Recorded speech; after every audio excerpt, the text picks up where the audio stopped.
Hello, how are you?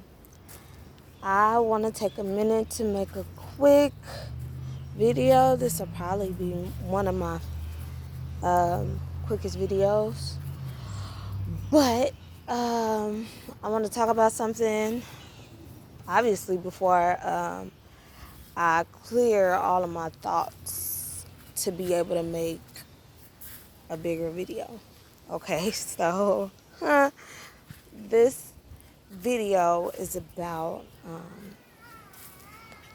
ancestors and offerings. That's the neighbor's kid. Or, yeah. So, I just basically set up an outside offering little section for a couple months now with the wildflowers that'll be growing. They recently cut the grass over here. So you don't see them now. Well, you see some of them, but they're pretty far back there. And I don't allow my children to go back there. Uh, um, just for a little bit and show you guys a little something. My garden, small as it is, it's way over there. So yeah, as you may know, this is my grandmother and grandfather's property. All of this, some of that back there where that nice big house is, across the street from that, so some of that field over there, that nice looking house over there and all of those bushes and trees, it's a lot of land over there. So yeah, I basically wanted to make this video about offerings and giving offerings because this is my first outside offering and this is my first ancestor offering. And I wanted to document it.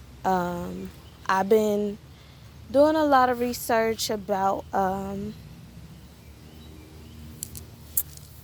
ancestors and offerings, obviously. And I kind of wanted to do something of the sort with my family. It's give to your loved ones. It's a gift to help them in the dimension they are, or the realm that they are, I guess. And it's for generational blockages, I guess, to pay off debts, just all around, giving thanks to your ancestors, taking care of them as they have taken care of you. And I really, really, really wanted to do this for my family because I'm at a point, these little buggy things are attacking me a little bit. I guess they're trying to get to the food. Well, let me show you, and then kind of got it everywhere. But I blessed my candle with intention, and I cleansed myself in the little section that I'm using with my Palo Santo stick. I think I put it away. While holding my crystals here. And I got my grandmother's favorite color candle, which is pink. There's a lot of spiritual meanings for the color pink itself, but I got it because it's my grandmother's favorite color. So, yeah, let me show you that. It's a little bit of cornbread there and a little bit of leftovers last night. We had neck bones and fried spinach and mac and cheese, and yeah, my mama cooked it up. So, I put a little offering out, and I left my keys in the house. So I can't really show you what the offering, the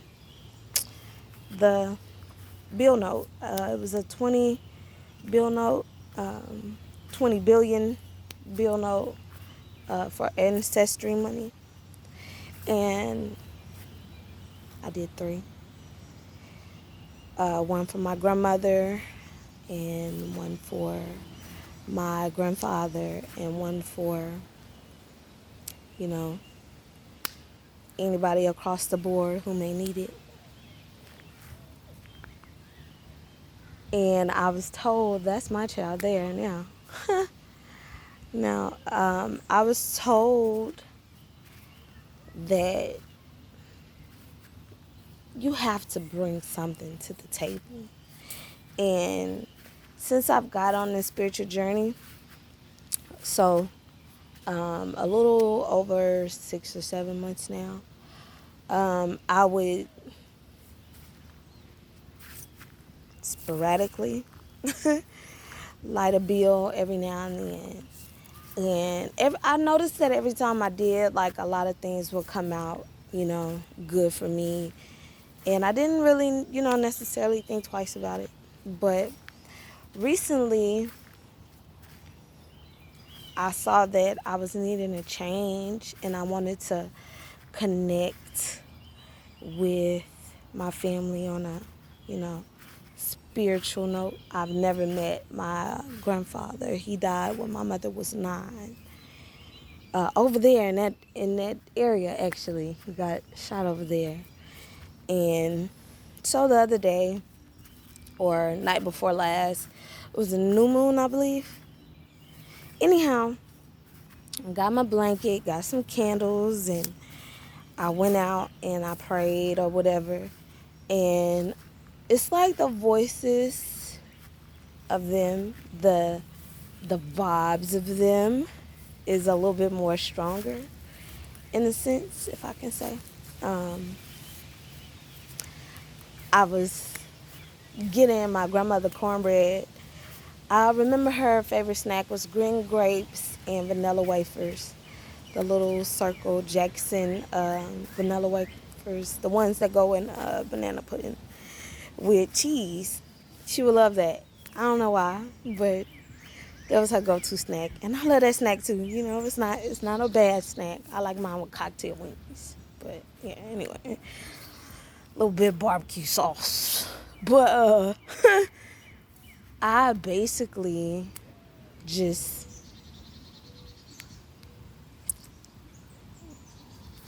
I was cutting the bread, and I heard my grandmother's voice say, get a little bit of neck bone for your grandpa.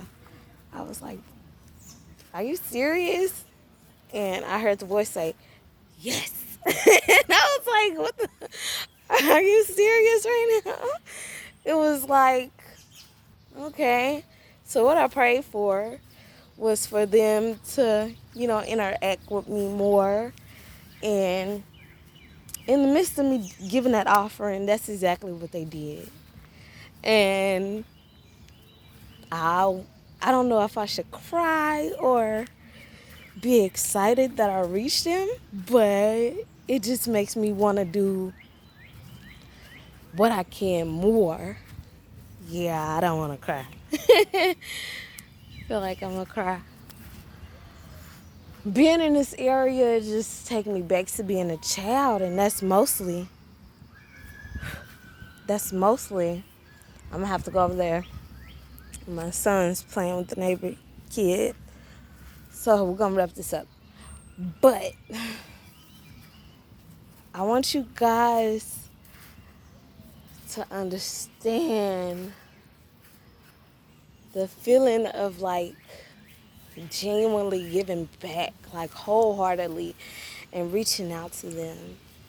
They hear us, they see us, they watch over us every day. I think time is an illusion, and it's keeping us from what we seriously was brought here to do. I don't know, I ain't been smoking yet, so. Oh gosh. I feel genuinely happy. The amount of food doesn't matter. These are some questions that I wanted to ask, maybe that are going through your mind. It's kind of why I talk like semi through it all. If you want to start giving offerings, you can give them anywhere, inside, outside. It doesn't matter. Just light a candle, give it your intentions. You can write petitions. I feel that writing is a very good tool, but I write to cry, I want to say.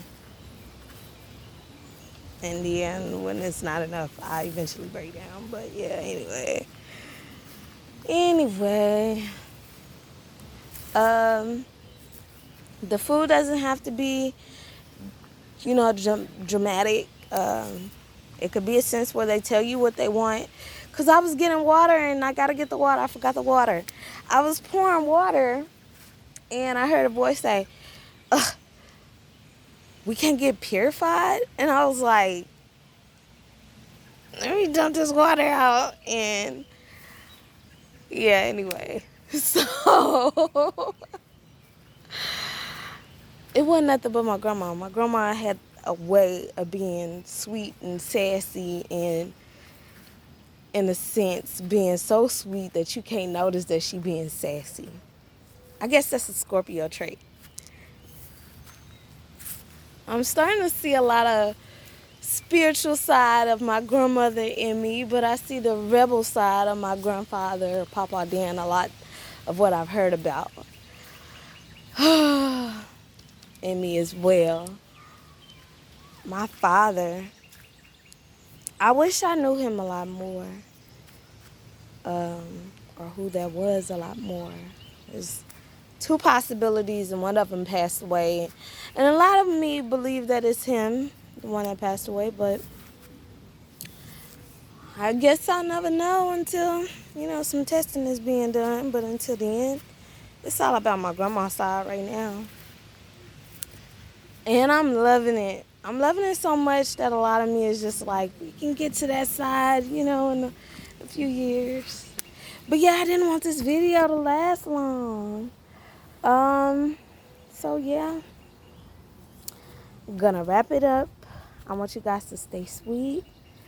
Remember to like, comment, share, subscribe.